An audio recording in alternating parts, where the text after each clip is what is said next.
San Francisco 49ers have just made a trade for former Washington Commander running back Brian Robinson Jr.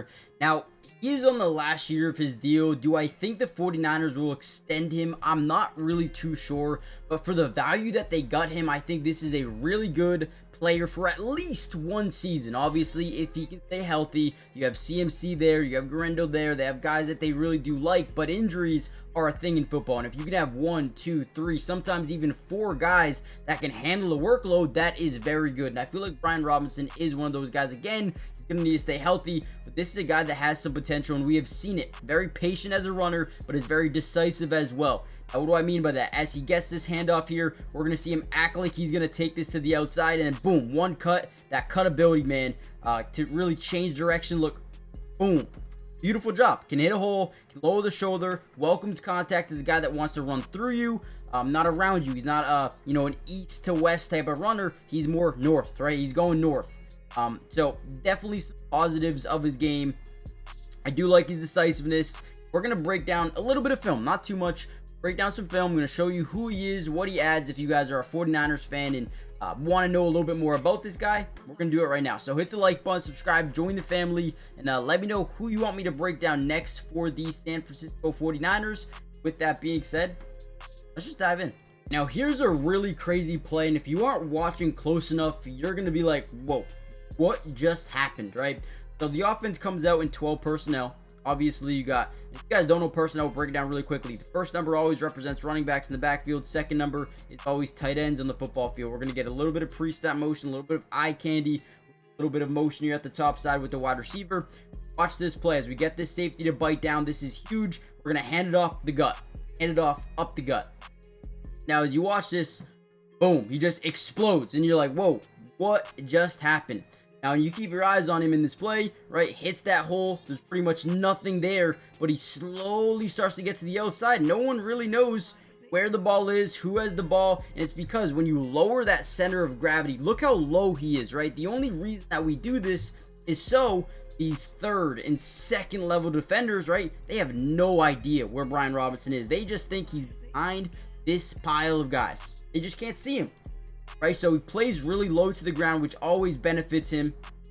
Gets really low, no one knows where he is, and by the time they know where he is, he's off to the races. Now, he doesn't have breakaway type of speed, ends up getting caught here, but picks up 40 yards. So I do like his ability to lower that center of gravity, become really tough to see behind this offensive and defensive line for those second level defenders, and I do think that is one of his play strengths. I think that will easily, obviously, translate to the San Francisco 49ers, who have had a couple of different injuries to their running back position so far in the preseason.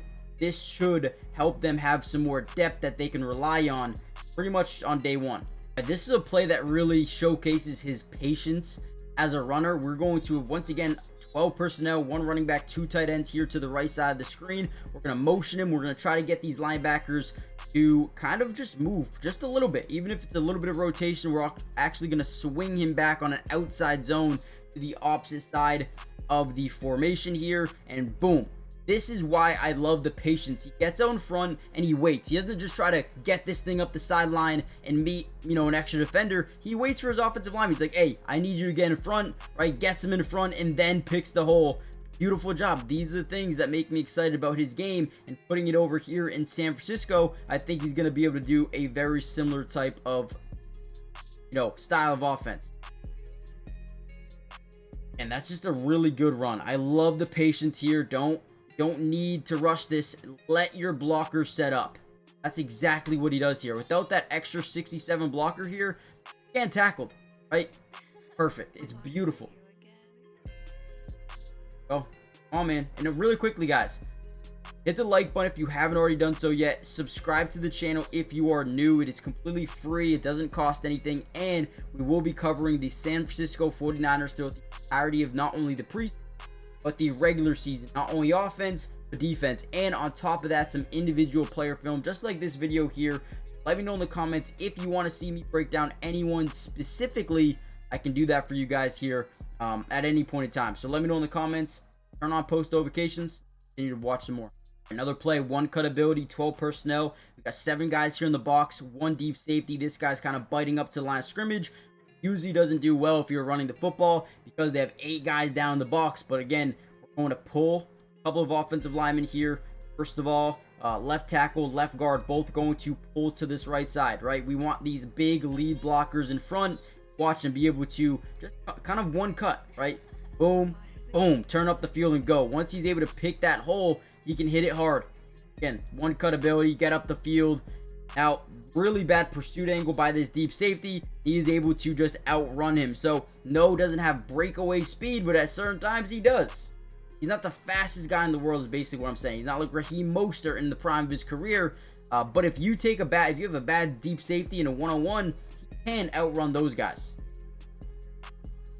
I guess I kind of just contradicted myself. In some situations, he does have breakaway speed, and you can see it right here. But I really like the one-cut ability and the decisiveness of where he wants to go. Boom, go. Great job.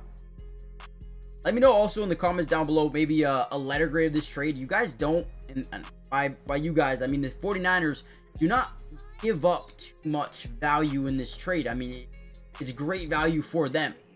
Now, will it be a 1-year rental? Very well could be a 1-year rental. He still has to pass his physical and whatnot, which I think he'll be able to do. If they're able to re-sign him to a team-friendly contract to, let's say, a 2 or 3-year extension, this would be an outstanding trade depending on his health over the next few years. I like him as a running back.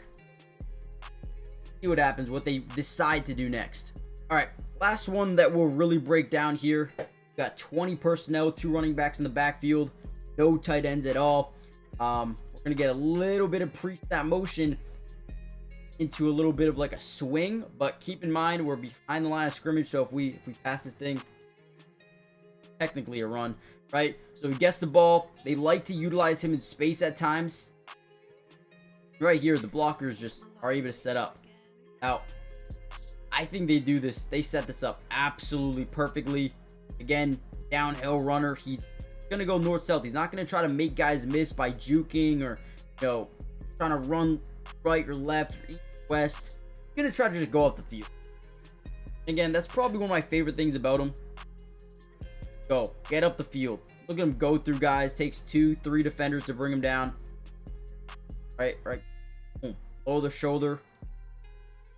He's a good player. He's a good player. And now, do I think they overpaid? Hell no. I think they did a great job. I think this was a great trade for the 49ers, depending on the health and how effective he can be. So it looks like the Commanders are paying Robinson some of that $3 million salary as a part of this trade. So the 49ers are barely even paying him any money. Again, could be a 1-year rental for pretty cheap.